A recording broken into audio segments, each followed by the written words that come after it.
അസ്സലാമു അലൈക്കും വറഹ്മത്തുള്ളാഹി വബറകാതുഹു. അൽഹംദുലില്ലാഹ് അസ്സലാത്തു വസ്സലാമു അലാ അഷ്റഫി റസൂലില്ലാഹ് വഅലാ ആലിഹി വസഹ്ബിഹി അജ്മഈൻ. അമ്മാ ബഅദ്.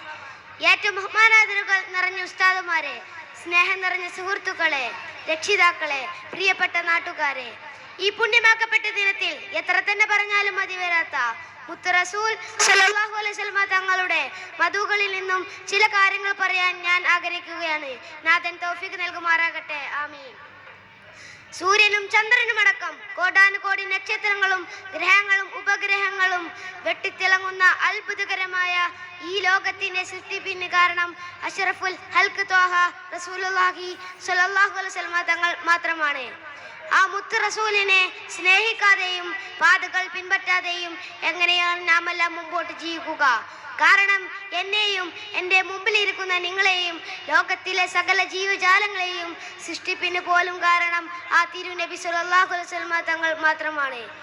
ലോകഗുരു മുഹമ്മദ് മുസ്തഫ സല്ലല്ലാഹു അലൈഹി വസല്ലം തങ്ങൾ ലോകത്തോട് വിട പറഞ്ഞ സമയം സ്വഹാബികൾ അനുഭവിച്ച ദുഃഖം ലോകം കണ്ടതിൽ വെച്ച് ഏറ്റവും വേദനാജനകമായിരുന്നു.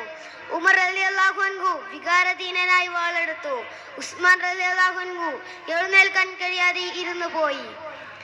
തിരുനബിയെ കാണാൻ കഴിഞ്ഞില്ലെങ്കിൽ ആ കണ്ണെനിക്ക് വേണ്ടെന്ന് പറഞ്ഞു ചിലർ അത് കുത്തിപ്പൊട്ടിച്ചു.